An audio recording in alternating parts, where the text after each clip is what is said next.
Greetings, humans. It's me, Bob Harris, senior editor of FootballDiehards.com. Time for the Week 10 injury preview, review, update, overview thing I like to do. A lot going on. A lot of developments right here on Saturday. So we'll get you caught up to speed. I'll be rolling through chronologically so you have an understanding of what you need for fallback options. I'll start out by reminding you the Ravens, Broncos, Texans, and Vikings all on byes this week. So get them out of your lineups if they're there. Interesting note on the Ravens, Joe Flacco has a little hip injury. They're getting it tested further, but, with a lot of talk about how the season's heading and maybe they need to get Lamar Jackson in the mix, this is one to watch in coming days. So get that on your radar. Let's get into the early afternoon kickoffs. We'll start with the New England at Tennessee. Rob Gronkowski sounds like he will not play. Listed officially as questionable, but multiple reports indicating he will sit this game out. That'll be 3 of the last 4 that he's missed. So keep that in mind and fall back accordingly. Probably not the Dwayne Allen, not the best play, right? Not a busy guy. Sony Michel listed as questionable, expected to play, or seems likely to play. Worked on a limited basis all week. The reporting early this week was if he made it through the week without setback, he would return against the Titans. So that's my expectation. Jacob Hollister, tight end, also listed as questionable, the hamstring. Not sure. The Patriots like him an awful lot, right? So he's a guy to watch with Gronk's injuries, but maybe not this week. Other side of the ball, Tajay Sharp and Taywan Taylor both listed as questionable, ankle and foot issues respectively. Sharp practiced on a limited basis throughout the week. Seems like there's optimism for him.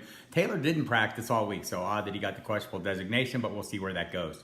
For the Detroit Lions at Chicago, Kerryon Johnson listed as questionable. Worked on a limited basis all week. Seems likely to play, but that's one to watch as well. Luke Wilson listed as questionable with a shoulder injury. Not sure what his status will be. He also worked on a limited basis all week.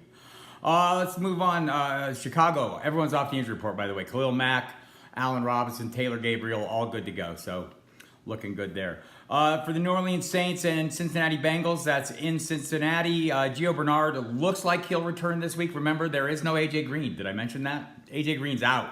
Toe injury, should miss multiple weeks. They're really not talking about a timetable at this point, so that's one to watch going forward.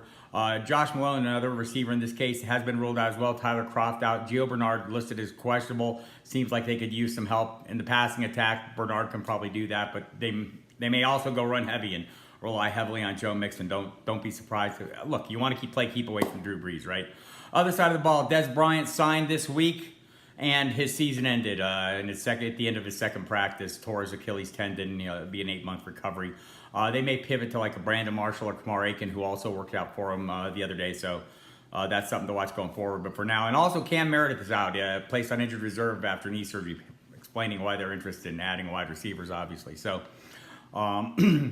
just remember in New Orleans, right? Once you get past the top guys, Ted Ginn's tied for second with Traquan Smith and wide receivers with 12 catches. He hasn't played since week 4, right? It's Michael Thomas. It's, Ben Watson has some catches, but it's the running backs and Mike Thomas that you're interested in. Buffalo Bills at New York Jets. This one gets a little tricky, right? Josh Allen listed as questionable with the right elbow, worked on a limited basis all week. Derek Anderson ruled out. Charles Clay ruled out. Chris Ivory questionable. Andre Holmes questionable at the quarterback situation. They're not ruling Allen out because they don't want to play Nathan Peterman as bad as you don't want to see them play Nathan Peterman. We'll see how it plays out. Like I said, Allen worked on a limited basis all week. You have to wonder, they have a bye next week. Maybe it helps to get them through the bye. I don't know. But we'll see. Maybe they want to win a game, right? And maybe the Jets is a winnable game because they'll be playing Josh McCown at quarterback. Sam Darnold has a foot injury, listed as doubtful, not expected to play. They're promoting Davis Webb from the practice squad today to back up McCown. So, don't expect any miracles. Robbie Anderson also doubtful in this one. Neil Sterling, the tight end, ruled out. Quincy Enunwa off the injury report. Elijah McGuire and Isaiah Crowell both off the injury report. So everyone else is good to go there. For the Washington Redskins, Chris Thompson ruled out on Friday. Paul Richardson ruled out earlier in the week after shoulder surgery. He's done for the year.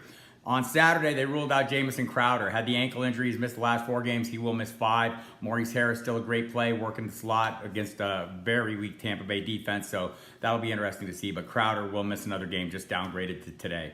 And in the backfield, Capri Bibbs, and off the injury report, he'll back up Adrian Peterson, also off the injury report. Remember, they're down, like the entire interior, both starting guards are out.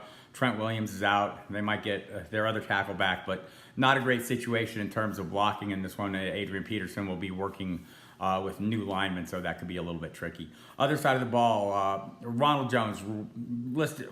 He's ruled out. Yeah, I'm sorry. I thought he was doubtful for a second. Ruled out. No big surprise. Mike Evans, Peyton Barber off the injury report, so good news there.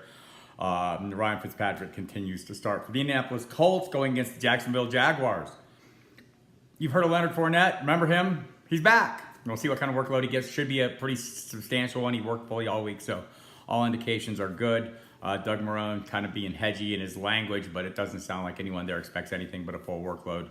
They do have Carlos Hyde and TJ Yeldon to chip in, so we'll see if that happens. James O'Shaughnessy, the tight end, is listed as questionable. Could return this week. We'll see. Other side of the ball, Eric Swoop's been ruled out. Ryan Grant is questionable. Marlon Mack off the injury report, so good news on that side of the football. Cleveland Browns going against the Atlanta Falcons. They're hosting them. David Njoku's listed as questionable with knee and rib injuries. He worked on a limited basis all week. I expect him to play. Other side of the ball, Matt Bryant will miss another game. Giorgio Telvecchio will continue to handle the placement work. He's fared well the last 2 games. He will work again a third. Mohamed Sanu off the injury report. Kansas City hosting the Arizona Cardinals. Sammy Watkins listed as questionable. Didn't practice Wednesday or Thursday. Came back and got to some work in on Friday. So kind of a walkthrough practice on Friday. So don't get too excited. It seems like it would make sense for them not to push him back given the way the offense is working and not the strongest opponent. Other side of the ball, receiver Chad Williams ruled out. Jermaine Gresham listed as questionable. They signed a veteran tight end, John Phillips, a blocker, last week, and maybe we'll see more of him. But either way, Gresham has been an inconsistent performer and blocker and not very productive in the passing attack, right? So maybe we'll see a little more David Johnson finally. Maybe we'll get our wish. We got more Fitzgerald last game, maybe more Johnson this game. Late afternoon kickoffs. Chris Carson listed as questionable. So Pete Carroll, ever the optimist, told reporters after Friday's practice that he's been improving a little bit every week. But even Carroll early in the week, made it sound like it'd be a long haul for Carson to play in this one. He only made it through a quarter and a half last week with the same injury. So Mike Davis and Rashad Penny standing by as needed. Doug Baldwin has a groin issue, but he was removed from the injury report late in the week. Practiced fully on Friday.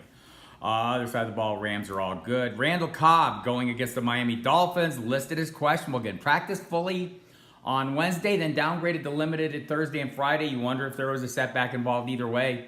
He's played the last 2 games after missing 3, so he's been working his way back from this. Definitely a lingering issue, and Marquez Valdez-Scantling has kind of moved ahead of him in the hierarchy, it seems. Big play threat. Equinemius St. Brown, another rookie, is also been faring well as needed. So we'll see what happens with Cobb. I have a fallback plan in place. That'd be my advice. Other side of the ball, Ryan Tannehill obviously out. Brock Osweiler was started again. Jakeem Grant and A.J. Derby. Grant with an Achilles, Derby with a foot. Both listed as questionable. Derby practiced fully all week. Kind of interesting that he got this designation.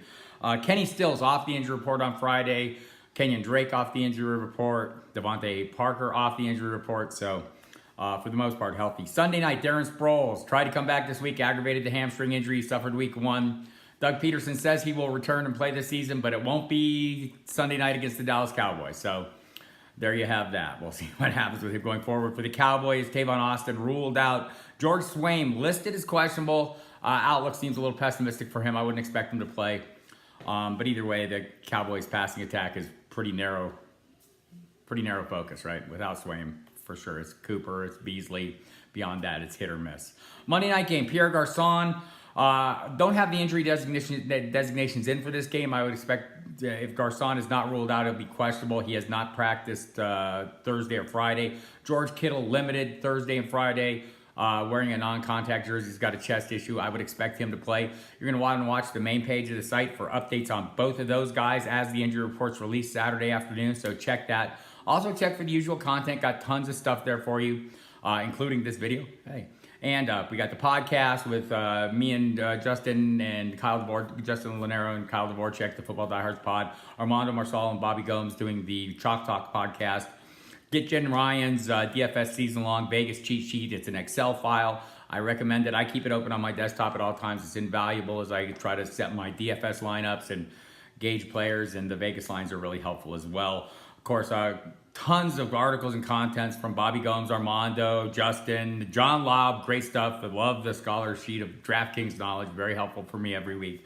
Gary Davenport's the Shadow Knows, some of my own work, and Brad Cruz's Sit 'em Stardom's always very helpful. David Hunter helpful as well. Plenty of tools too. And by the way, Evan Tarciano's Crystal Ball, another great one.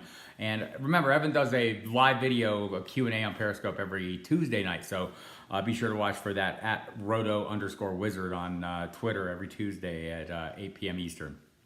So beyond that, we got some great tools as well. DFS lineup optimizers or something I use that I hope you use as well. So stay tuned to the website. Watch us. We'll have all the inactive announcements right up through each kickoff on Sunday and Monday night. You can listen to me every day on SiriusXM Fantasy Sports Radio, 6 to 8 p.m. Eastern. You can hear me Saturday night on SiriusXM NFL Radio from 8 to 11. You can hear me on Sunday morning going through all this information as well as getting up on the site with Jeff Manns on SiriusXM Fantasy pregame show from 11 to 1 p.m. Armando and Bobby will be doing live videos on the site in the hour before kickoff, so helping you out with your DFS lineups. Get it all. We got it. We got it going on. We're here for you.